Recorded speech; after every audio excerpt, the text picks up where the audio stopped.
up my leash and let me rip it the fucking Doberman. Take these cars out for stupid trends on social media. All I see are demons conjuring the pedophilia. What's up, guys? We're doing a review on the R34 and the R33. Let's get it. I got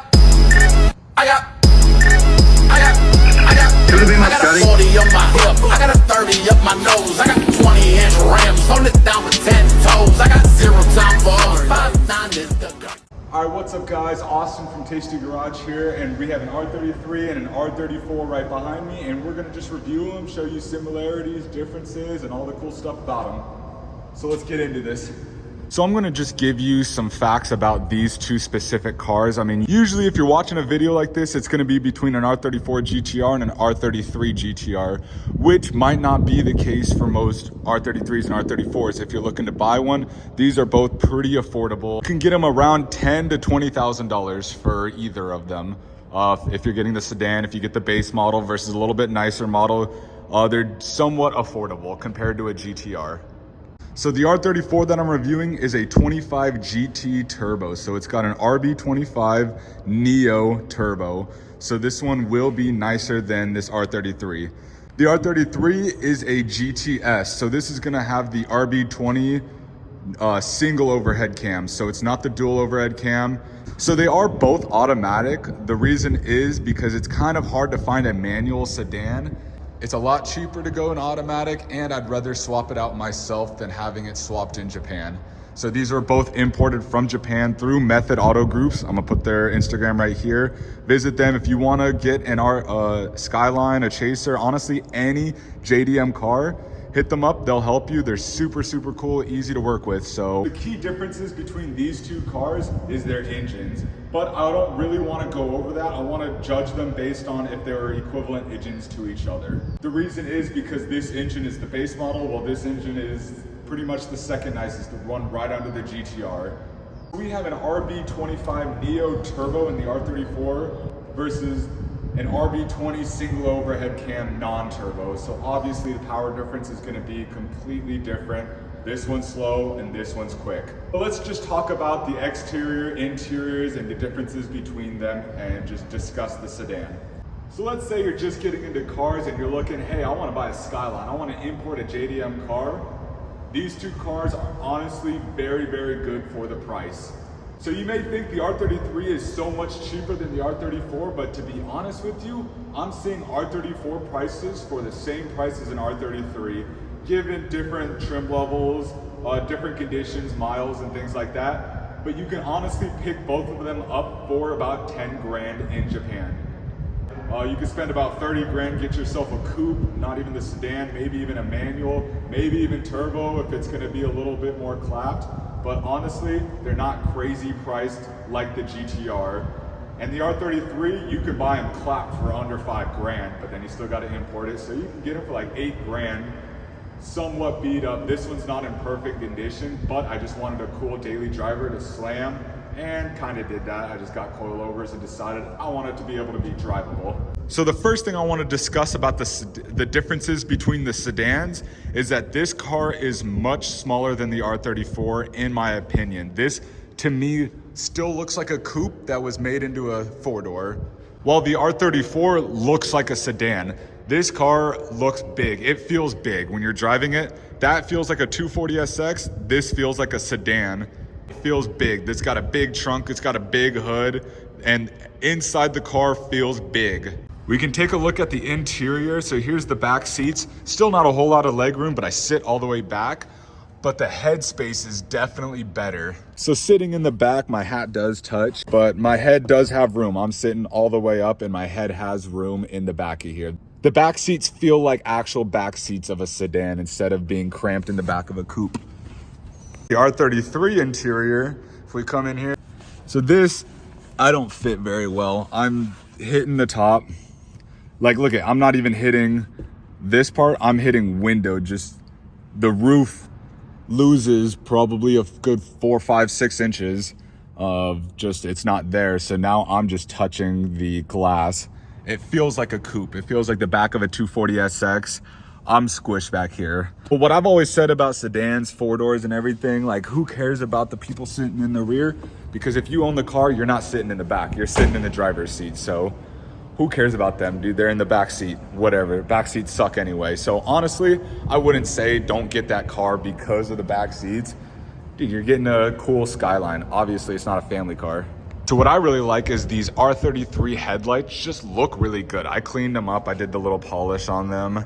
I like their one-piece style compared to the R32. I'll put a picture right here. The R32 style, it's the two-piece. That corner light always falls out. So I like the R33 headlights.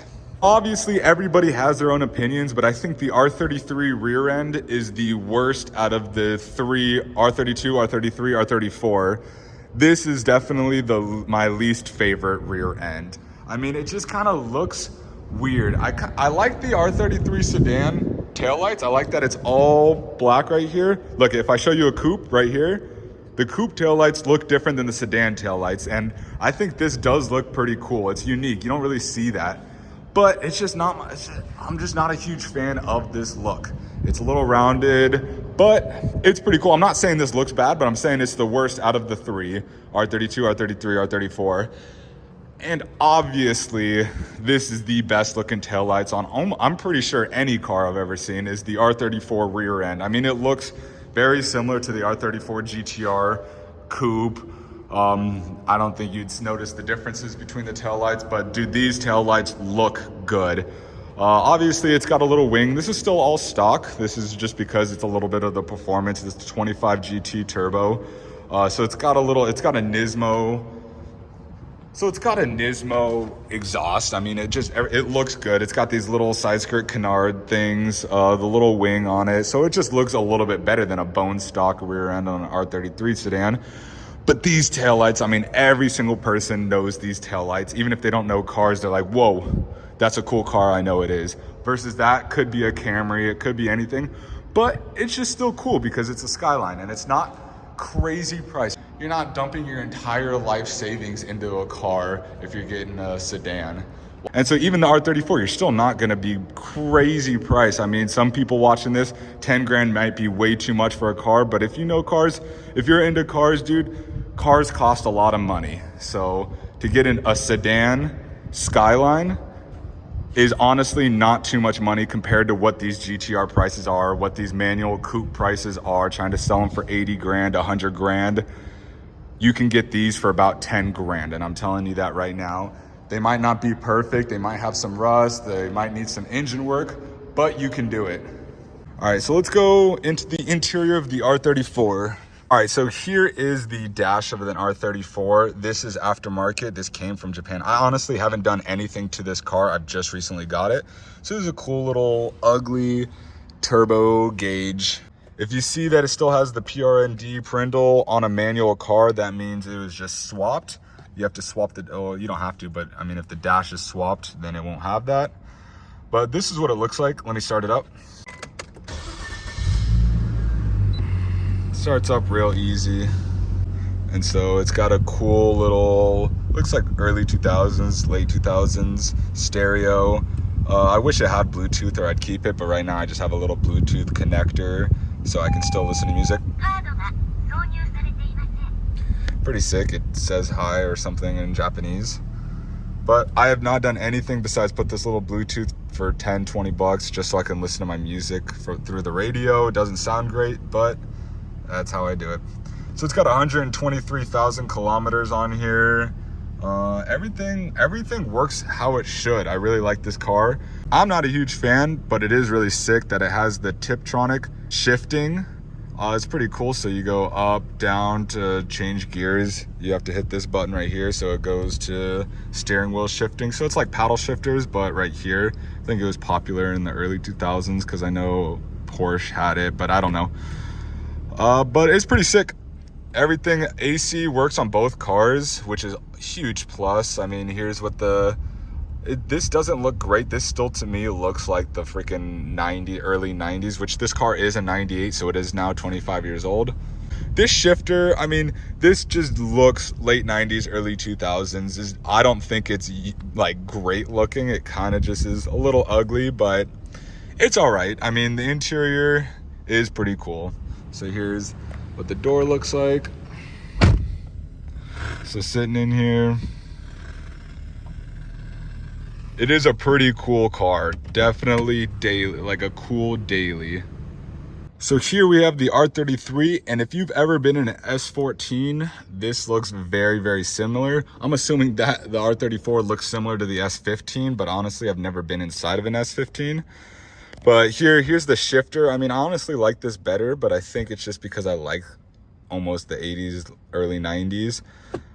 We have the brindle. Let's see, we have 189,000 kilometers. It's high mileage, but I mean, this car's a non-turbo. It's automatic. The thing runs like it's brand new. It does have AC. Let me turn it on. Thing starts right up. This is what the dash looks like. So it says it's in park. I just have my e-brake up, so there's the light. No seatbelt, but no lights on the dash. Thing runs flawless. Here's just the stock radio. I do have a Bluetooth to radio, so I can still listen to my music. AC blows ice cold. So these are my girlfriend's little ducks, but it came with, like, I think it's a cup holder. This is all from Japan. This is like an air freshener thing. I don't know, I just left it there because it's just stuck on the dash and I don't really know how to remove it. But here, let me close the door. This is what it looks like. What I really like is, I think this looks sick. This is the window just on top of here. I think that just looks cool. Just saying that. I think it's just a good looking door. Like, honestly, maybe I'm biased, but I think the R33 interior looks cooler to me. I mean, the steering wheel's definitely not the greatest looking steering wheel. The R34 steering wheel looks better. And you can see, dude, this thing's not in perfect condition. Let's see if it focuses. Yeah, look at the steering wheel has a little bit of bite marks out of it. But it's definitely fine. It's definitely sat in the sun. This one is the base model. It wasn't very expensive, but a cool daily that I've dailied for a while. It also has a power mode and a snow mode. I don't really know what the snow mode would do, but the power mode, just it shifts later, which is really cool for an RB20, the base model R33, to have that, I think is really sick. It's also got a clock, which I think is cool. Everything works. It's a nice daily, but I really like the way it looks. Just everything's towards me. So it's pretty cool. So I guess last thing I'd want to talk about is just the features. I mean, they look so similar, yet so different. So we have the turn indicator, the GT. We have the turn indicator GT. I believe those are aftermarket. It was probably supposed to be yellow, but now they're like LEDs. So my guess is it looked similar to that, just smaller. So this one, what I think is cool, which I found out after I bought it, is I'm assuming since it's the turbo and the turbo's on this side, it has a little air duct. This side doesn't, because the turbo's on that side. So this side has a little turbo inlet cooling. I don't know, but it's cool. I like that it's just not on both sides. Obviously base model front bumper, front end. I think it's crazy how different these cars really look between almost a 1 year difference. This is a 93, this is a 98, but I mean the 97 to 98 would look very similar to this, that they're just one generation off to make, in my opinion, the best looking car, honestly, ever, if you're not comparing any supercars. But for Nissan to come out with this good looking of a car, just look at this rear end, dude. This is such an attractive car. I mean, we're talking about stock wheels, stock ride height, and this thing still looks that good. Imagine, all you gotta do is just get wider wheels, freaking chrome out the wheels, white wheels, I don't know. But I did just get this car and just got it registered, so I mean, that's why it's still bone stock. This car I've had for 6 months maybe, but still haven't done a whole lot. I mean, I just lowered it on some AVS wheels. They're cheap, they're not nice, but they're not reps at least. But yeah, and still got the 4x114, and I didn't feel like changing the hubs on this car just because I didn't want to go through it. And I am selling this car because I now have my R34 that I can daily.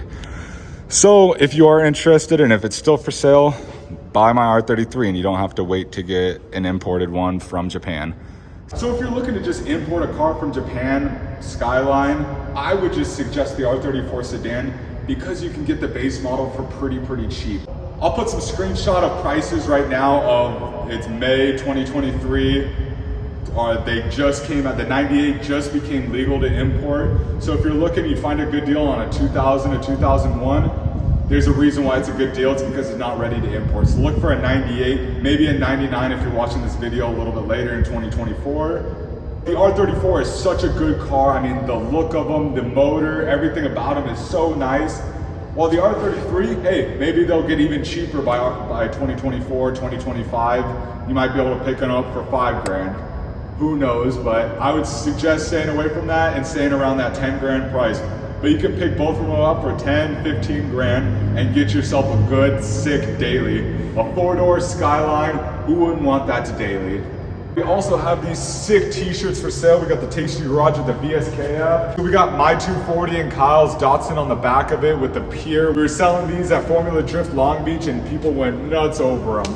So we just restocked them and we're gonna have them listed on the site hopefully by tomorrow. So hit me up on Instagram at 714S13 if you have any questions. Methodautogroup will also help you out. I'll just send you to them and they will be able to import you whatever car you need. All right guys, thanks for watching. Stay tasty.